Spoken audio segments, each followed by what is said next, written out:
My dear brethren, we've had a wonderful meeting. We're grateful to all who've participated in any way, to those who have spoken and touched our hearts, to this wonderful priesthood choir from the Provo Missionary Training Center. I don't know where in all the world you'd get a group of young men such as these who have sung to us tonight. Thank you very much, Brother Brenchley, and those you've directed. We remind all of you that the Tabernacle Choir broadcast will be from 9:30 to 10 in the morning. The Sunday morning session will follow immediately at 10 a.m. As you leave this priesthood meeting tonight, we ask you to be careful, to obey traffic rules, use caution and courtesy in your driving. The BYU game will not be over for at least 2 hours.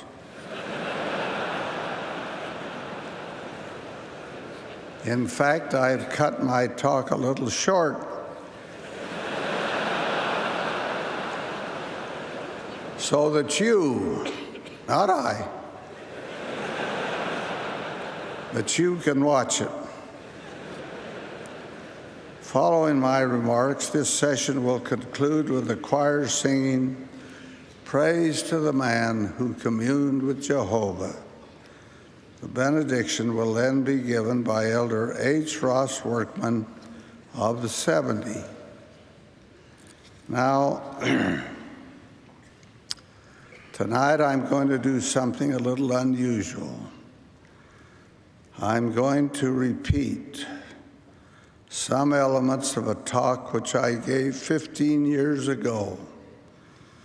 I'm going to speak of and to the bishops of the church, this wonderful body of men who are in a very real sense the shepherds of Israel.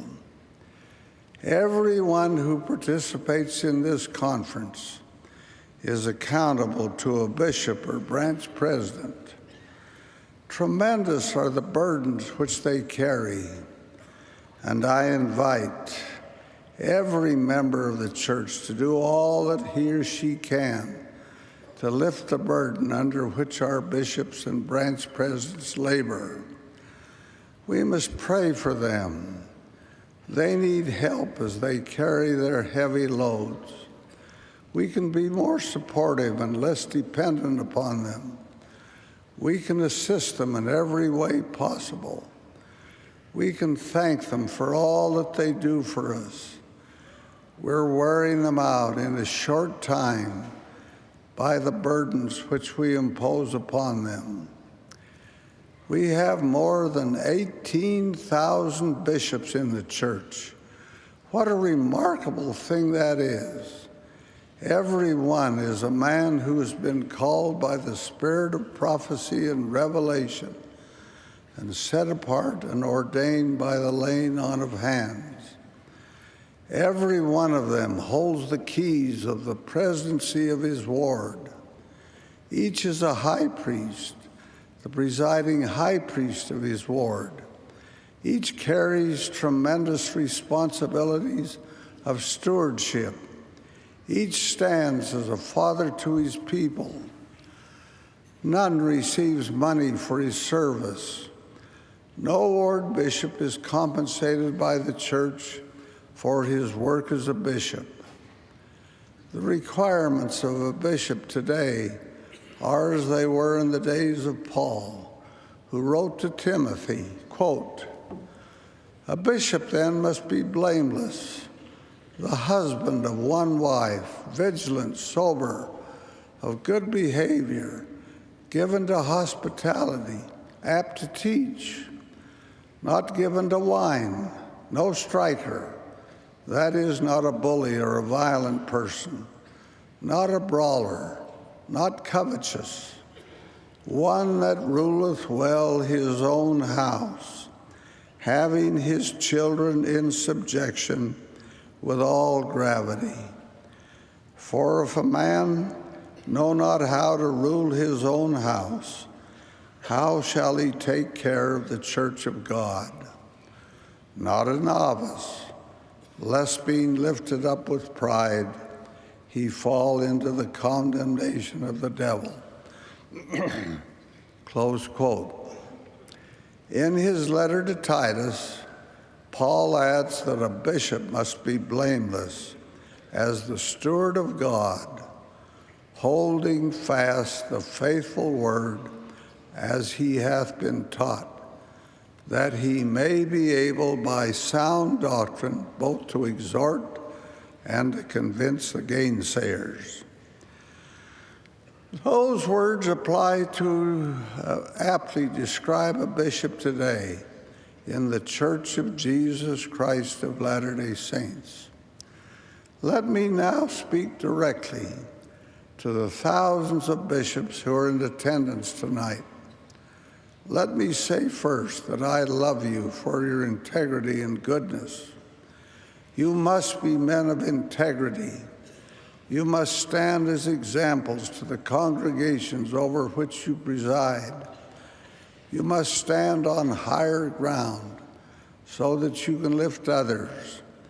You must be absolutely honest, for you handle the funds of the Lord, the tithes of the people, the offerings that come of their fasting, and the contributions which they make from their own strained resources. How great is your trust as the keepers of the purse of the Lord. Your goodness must be as an ensign to your people. Your morals must be impeccable. The wiles of the adversary may be held before you, because he knows that if he can destroy you, he can injure an entire ward. You must exercise wisdom in all of your relationships, lest someone read into your observed actions some taint of moral sin. You cannot succumb to the temptation to read pornographic literature, or even in the secrecy of your own chamber, to view pornographic films. Your moral strength must be such that if ever you are called upon to sit in judgment on the questionable morals of others, you may do so without personal compromise or embarrassment. You cannot use your office as bishop to further your own business interests, lest through some ensuing financial mishap, accusation be placed against you by those who succumb to your persuasiveness. You cannot compromise your qualifications to sit as a common judge in Israel. It is a fearsome and awesome responsibility to stand as a judge of the people. You must be their judge in some instances as to worthiness to hold membership in the church, worthiness to enter the house of the Lord, worthiness to be baptized, worthiness to receive the priesthood, worthiness to serve missions, worthiness to teach and serve as officers in the organizations. You must be the judge of their eligibility in times of distress, to receive help from the fast offerings of the people and commodities from the storehouse of the Lord. None for whom you are responsible must go hungry or without clothing or shelter, though they be reluctant to ask. You must know something of the circumstances of all of the flock over whom you preside. You must be their counselor, their comforter, their anchor and strength in times of sorrow and trouble. You must be strong with that strength which comes from the Lord. You must be wise with that wisdom which comes from the Lord.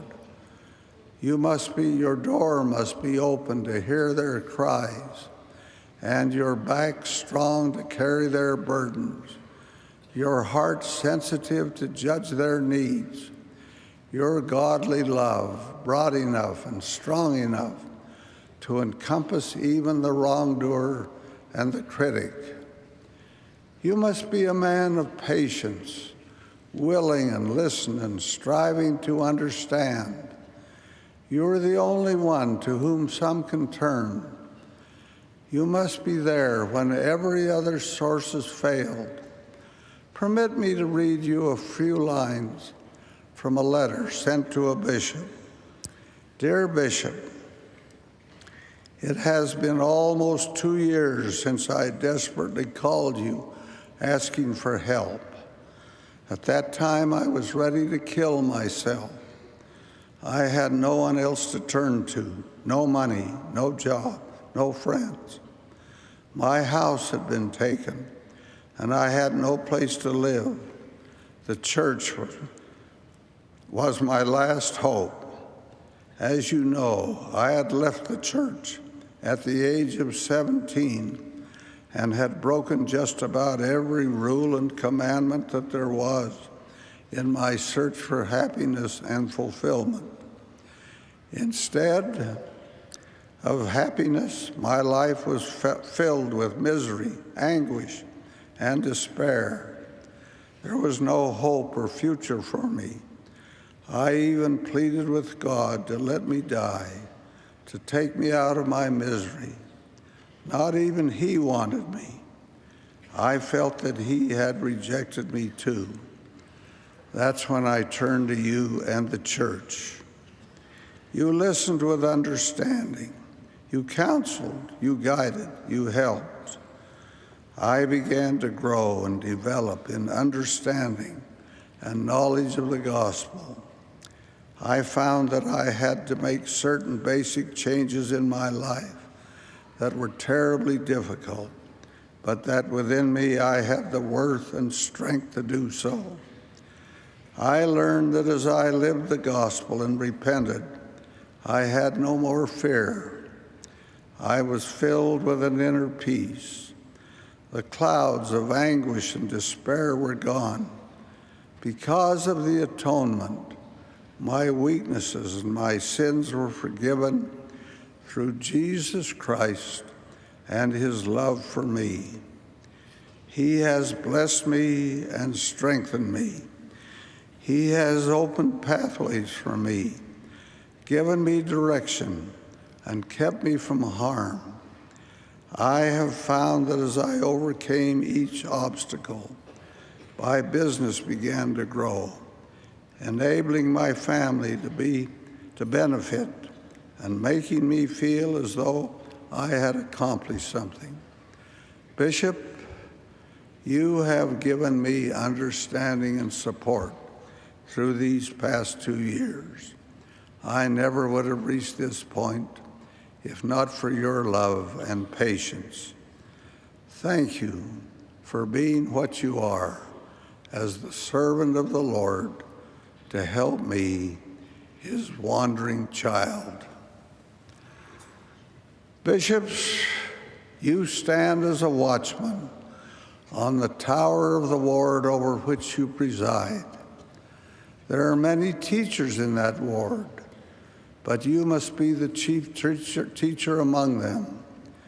You must see that there is no false doctrine creeping in among the people. You must see that they grow in faith and testimony, in integrity and righteousness, and a sense of service.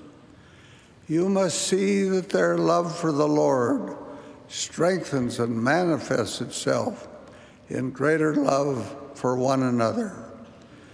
You must be their confessor, privy to their deepest secrets, holding absolutely inviolate the confidence places in you. Yours is a privileged communication that must be guarded and respected against all intruders. There may be temptations to tell. You cannot succumb. Unless specifically mandated by legal requirement, in cases of abuse, What is told to you in confidence must remain with you. The church maintains a hotline which you should call concerning cases of abuse which may come to you. You as an individual preside over the Aaronic priesthood of the ward. You are their leader, their teacher, their example, whether you wish to be or not. You are the presiding high priest, the father to the ward family, to be called upon as arbiter in disagreements, as defender of the accused. You preside in meetings where the doctrine is taught. You are accountable for the spiritual nature of those meetings and for the administration of the sacrament to the members, that all may be reminded of sacred covenants and obligations incumbent upon those who have taken upon them the name of the Lord. You must stand as the strong friend of the widow and the orphan, the weak and the beleaguered, the attacked and the helpless. The sound of your trumpet must be certain and unequivocal. In your ward you stand as the head of the army of the Lord, leading them on to victory in the conquest against sin, indifference, and apostasy. Now I know that the work is hard at times. There are never enough hours to get it done. The calls are numerous and frequent. You have other things to do, that is true. You must not rob your employer of the time and energy that are rightfully his. You must not rob your family of time which belongs to them. But as most of you have come to know, as you seek for divine guidance, you are blessed with wisdom beyond your own and strength and capacity you did not know you had.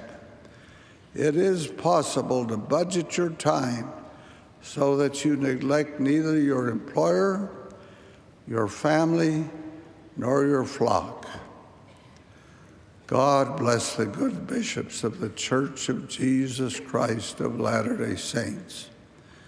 You may on occasion be inclined to complain about the burdens of your office, but you also know the joys of your service. Heavy as the load may be, you know this is the sweetest, the most rewarding, the most important thing you have ever done outside the walls of your own home. I thank the Lord for you. I pray for you. All 18,000 of you, I plead with you to be strong. I plead with you to be true. I plead with you to be uncompromising in your own lives and in the goals you set for others. Though your days may be long and wearisome, may your rest be sweet, and in your hearts may you know that peace which comes alone from God to those who serve him. I bear testimony of the strength and goodness of the bishops of this church. I pay tribute to counselors who help them and to all who serve under their direction in response to the calls they make.